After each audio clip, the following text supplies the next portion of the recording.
On a calm April morning in 2013, Fiona Anderson was spotted walking through the streets of Lowestoft, holding her youngest son's favorite teddy bear. People passing by didn't think much of it. They just saw a mother quietly singing a lullaby. But what no one knew was that Fiona had made some heartbreaking choices that would soon change everything. Just hours later, emergency responders would arrive at a shocking scene, leaving the whole community in disbelief. What really happened behind closed doors that morning?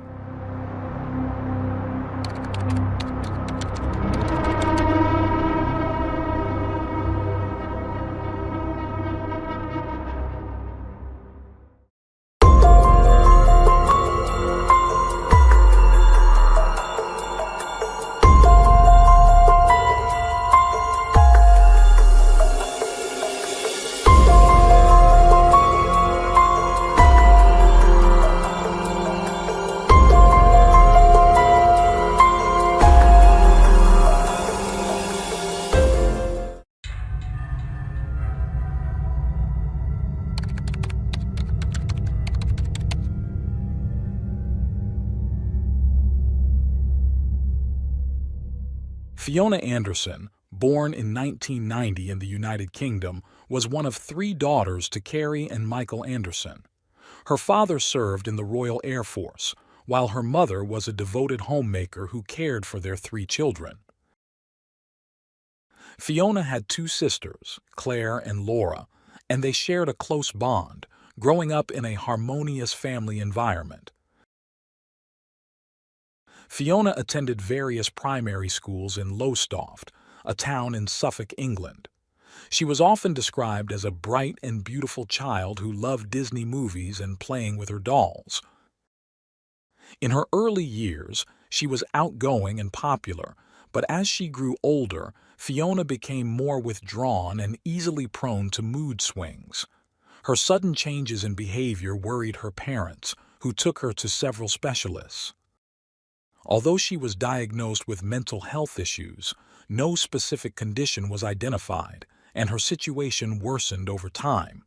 Despite the efforts of her family to support her, Fiona insisted that she could manage her problems on her own. She eventually met a young man named Craig McClellan, and they began a relationship. In 2008, Fiona and Craig decided to move in together, even though neither had steady jobs. Craig frequently switched from one job to another, leading to an unstable situation for the couple.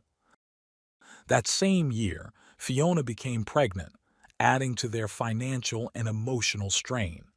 According to family members, her mental health continued to deteriorate during her pregnancy. She refused to attend regular prenatal appointments or follow the advice of her parents and doctors. Craig also resisted any outside interference from Fiona's family.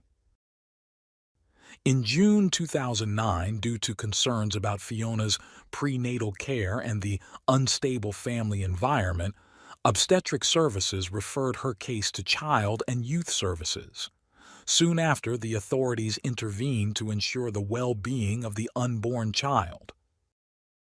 On July 21, 2009, Fiona and Craig welcomed their first daughter, Lavina.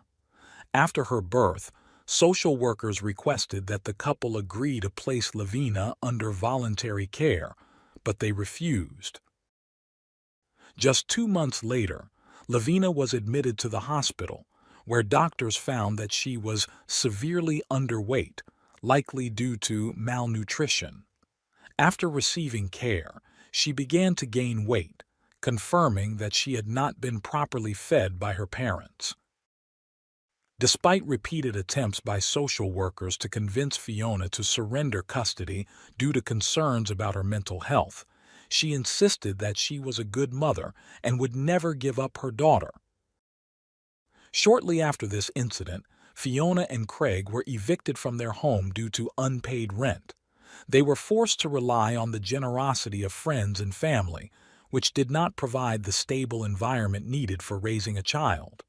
For a time, they stayed with acquaintances and then moved in with Craig's parents. Things seemed to improve for a while, and the involvement of social services lessened. In June 2010, Fiona gave birth to their second child, a boy named Addie.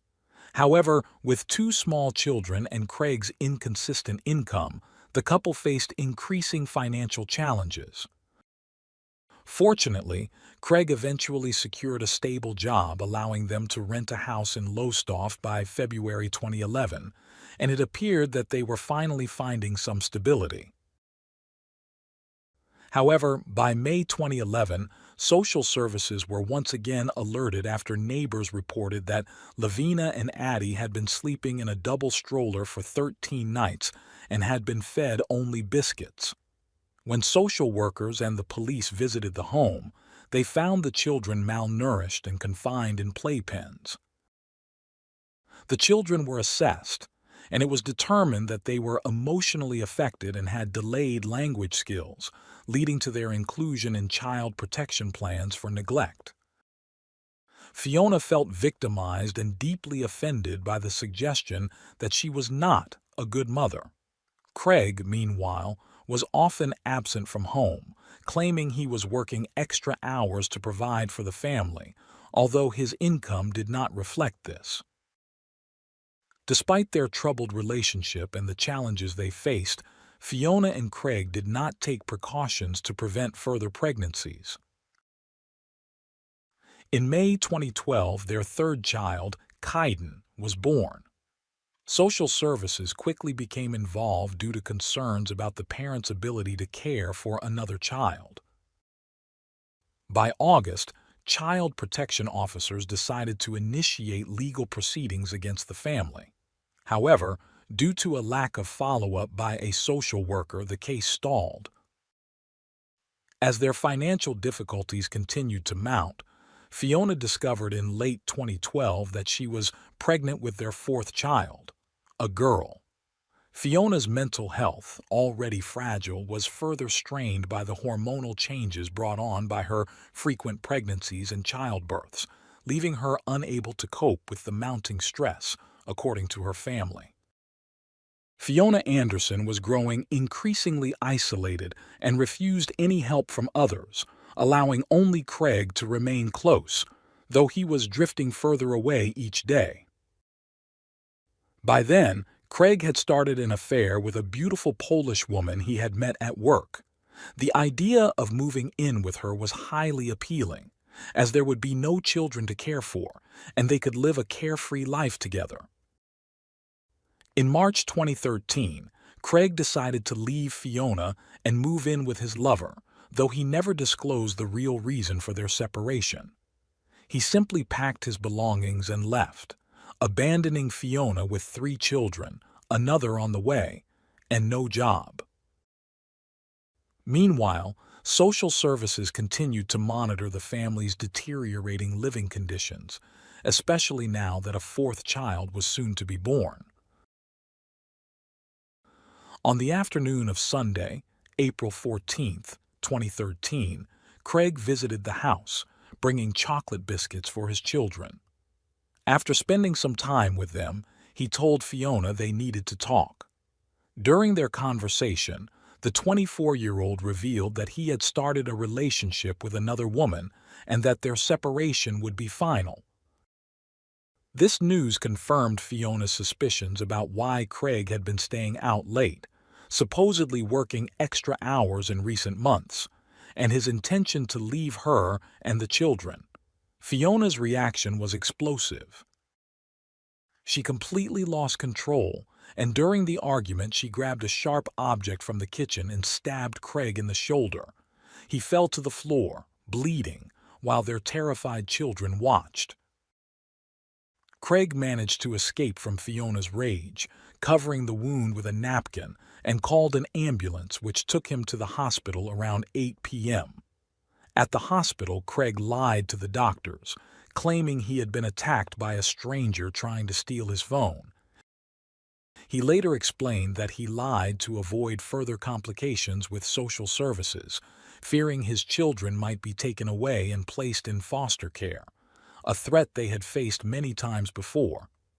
Craig believed Fiona was solely to blame for their problems with social services, and he denied any responsibility for the negative assessments they had received. As he prepared to leave the hospital, Craig received a text message from Fiona. In it, she told him to say goodnight to their children, as it would be the last time he would ever see them. Craig left the hospital and went to his new partner's house, not giving the message much thought. The hospital staff reported the attack to the police, but by the time officers arrived to speak with Craig, he had already left. They decided to visit the last address they had for him, the home he had shared with Fiona and their children. When they rang the intercom, Fiona refused to open the door and claimed she hadn't seen Craig in over a month. With no further leads, the police left. At around 8:30 a.m. on April 15, 2013, the police and emergency teams rushed to a parking lot after receiving a call from someone who had found a woman's body in a residential area. Paramedics tried to resuscitate her, but unfortunately, she was pronounced dead at the scene. The investigators noticed 4 names written on her body, and judging by her heavily pregnant appearance, it was clear she was in the advanced stages of pregnancy. After examining the scene, it was apparent that the woman had fallen from a high building, resulting in her immediate death along with that of her unborn baby. Forensic analysis would be needed to confirm the cause of death. An investigation was quickly launched to identify the deceased woman, and surveillance footage from the area showed a woman wearing the same clothes as the victim. This footage helped the police identify her as 23-year-old Fiona Anderson. With Fiona's identity confirmed, the police learned that she was known to Child Protective Services and had 3 children. Police rushed to Fiona's home, and when no one answered the door, they forced their way inside. What they found was beyond anything they were prepared for. The 3 young children were discovered lifeless on the bed in the main bedroom. They were tucked in, surrounded by stuffed animals, each with a kiss mark and lipstick on their foreheads. Messages written in green marker covered the walls. One note read, "I love you and will keep you safe. I tucked them into bed with their teddies. They love their teddies. They look so peaceful together." Each child had a message written on their torso, "I love you," along with their name in green ink and a small heart on their abdomen. Investigators also found a torn letter in the trash, offering a heartbreaking glimpse into Fiona's mental state. In the letter, she wrote about her inability to cope with Craig's abandonment and expressed her intent to take her own life while also taking her children with her. She reiterated her belief that a mother never leaves her children behind and pleaded for Craig to allow them all to be buried together. The children's bodies were taken to a hospital for autopsies to determine the causes of death. Meanwhile, police cordoned off the apartment to continue their investigation. The tragic news spread quickly, and neighbors and friends gathered outside the building, leaving flowers, teddy bears, and other tributes in a makeshift memorial at the entrance. Craig, accompanied by his mother, also visited the site, where they were met by a crowd of media reporters. In an interview, Craig admitted that he had a gut feeling it was Fiona when he heard the news about a woman who had taken her own life. He expressed his devastation, saying he had just lost his entire family. During an interview with investigators, Craig confessed that Fiona had attacked him the previous night when he told her he was leaving for another woman. For the police, Craig's departure appeared to be the final trigger that led Fiona to end her life and the lives of her children. A young woman who knew the couple described Fiona as a charming person who didn't seem like the type of mother who would harm her children.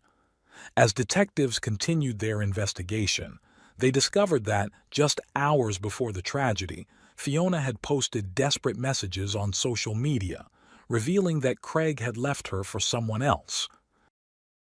In her posts, she wrote that all she ever did was love him, and despite the pain he caused, neither she nor her children ever gave up on him. She also uploaded photos of her children, expressing how much she loved them. In one of her final posts, Fiona shared an ultrasound image and wrote that she was expecting a baby girl. After piecing together all the evidence, investigators concluded that it was Fiona who had tragically ended the lives of her children. Authorities released surveillance footage to the media in hopes of piecing together the final moments of Fiona Anderson's life. This strategy proved effective, as around 13 people came forward to tell the police they had seen the young woman walking through the city on the morning of April 15th. Thanks to these witness reports, officers were able to obtain clearer footage showing Fiona wearing a long white coat and black shoes, captured outside her home around 6:20 a.m. on that tragic morning. Fiona was seen heading toward Craig's residence, where she left a note in his mailbox. She then dropped off the keys to her apartment at a local hostel so Craig could pick them up later. Afterward, she wandered through the city for over an hour, carrying her youngest son's favorite teddy bear. Several passers-by reported that as she walked, she softly sang a lullaby. By 8:30 a.m. that same day, a cleaner in a multi-story parking garage spotted Fiona climbing up to the top level, still humming her lullaby. The cleaner watched as Fiona climbed onto the railings and then, without hesitation, leaped into the air, ending her life and that of the baby she was carrying. At this point, the police had received the results of Fiona's autopsy, confirming that she had died from severe head injuries consistent with a fall. However, investigators had not yet determined the cause of death for her 3 children, so further tests were needed. A close friend of Fiona's created a memorial page on social media in her memory. The page quickly filled with comments, many asking for respect and remembering Fiona as a warm and kind-hearted woman who would do anything to help others and adored her children. Other comments from friends and family expressed their grief over the loss and hoped that Fiona had finally found the peace she was searching for. Amid the mourning in May 2013, partial autopsy results were released for the children, revealing that all 3 had drowned. The post-mortem examinations found no signs of abuse or violence. According to the police's reconstruction of events, Fiona had prepared the bath, and after submerging her children one by one until they stopped breathing, she dried them off, laid them on her bed, and covered them with blankets, placing their favorite teddy bears in their arms. Once the examinations were completed, Fiona's family was able to claim her body, while Craig and his relatives took custody of the children's remains. In a televised interview, Fiona's parents, Michael and Carrie, pleaded with Craig to allow their daughter to be buried with her children, as it was her final wish, expressed in the letter she had left behind. Despite their heartfelt pleas, Craig refused to let the children be buried alongside the woman who had taken their lives. On June 5th, surrounded by friends and family, the funeral for the children was held. Fiona's family was not allowed to attend. 10 days later, around 75 mourners gathered to say their final goodbyes to Fiona. Dozens of people, many dressed in pink, attended the funeral, which also served as a memorial for her 3 children. A horse-drawn hearse carried Fiona's body to the cemetery, where she was buried alongside her unborn daughter. Fiona Anderson's mother expressed deep gratitude to the local community for their support as they navigated the aftermath of the tragedy. She described Fiona as an amazing woman and a devoted mother who adored her children. In the wake of Fiona's death, many began to question the roles of both the police and social services in the tragedy. As a result, the Independent Police Complaints Commission launched an investigation. It was revealed that officers had visited Fiona's residence just hours before her death while investigating the stabbing of Craig. The inquiry centered around whether the police could have prevented the tragedy if they had entered the home, rather than merely speaking with Fiona through the intercom. After a thorough evaluation, the commission determined that there was no way for the officers to have predicted what would happen in the following hours. Between 2009 and 2013, social workers had visited Fiona's family more than 50 times. There were documented concerns that the children were often left in their stroller and, on some days, were only fed biscuits. An independent expert involved in the investigation noted that Fiona had been reluctant to cooperate, which hindered any psychiatric evaluation and prevented necessary legal actions. Although the deaths of her children weren't deemed predictable, the expert believed that if the children had been taken into care earlier, the tragedy might have been avoided. The coroner overseeing the case echoed this sentiment, stating that while it was not his intention to assign blame, it was evident that key steps, such as evaluating Fiona's mental health, had not been taken. He called for UK health authorities to prioritize providing support to parents with mental health challenges. The investigation also revealed communication failures and a lack of coordination between the various services involved in Fiona's care. It emerged that the assigned social worker was an unqualified trainee who had not handled the case appropriately due to inexperience and a lack of understanding of the severity of Fiona's situation. This worker should have been supported by a more experienced mentor who could have guided them in dealing with such a complex case. The head of social services in Suffolk defended the lack of intervention, acknowledging that some families are harder to engage than others. However, he also emphasized that it is the duty of social workers to protect children and provide the right support to families. As a result, several recommendations were made to improve the system's ability to support families in crisis.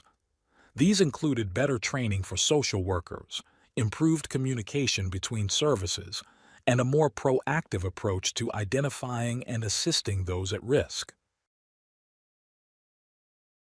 Fiona Anderson's case shocked the community and underscored the need for meaningful support and monitoring for families facing similar crises.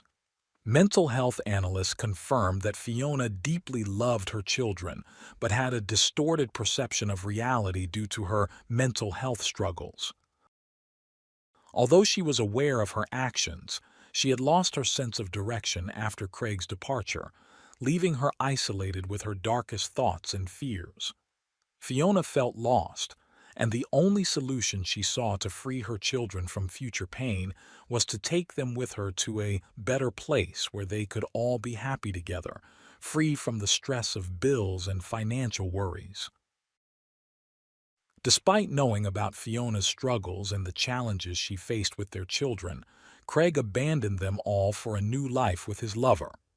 He ignored the warning signs, including the final message Fiona sent him, which hinted at her intention to take drastic action. Many people sympathized with Craig, sharing his grief as a father who had lost 4 children. However, others criticized his behavior, considering him partly responsible for the tragedy. They believed Craig should have recognized Fiona's deteriorating mental health, especially after their first child, and taken steps to help her. Instead, by leaving her pregnant with their 4th child, he had abandoned her when she needed support the most. In this tragic story, the only innocent victims were the 4 children. They suffered from their mother's mental health problems, their father's abandonment, and the lack of protection from the official agencies that were supposed to safeguard their well-being.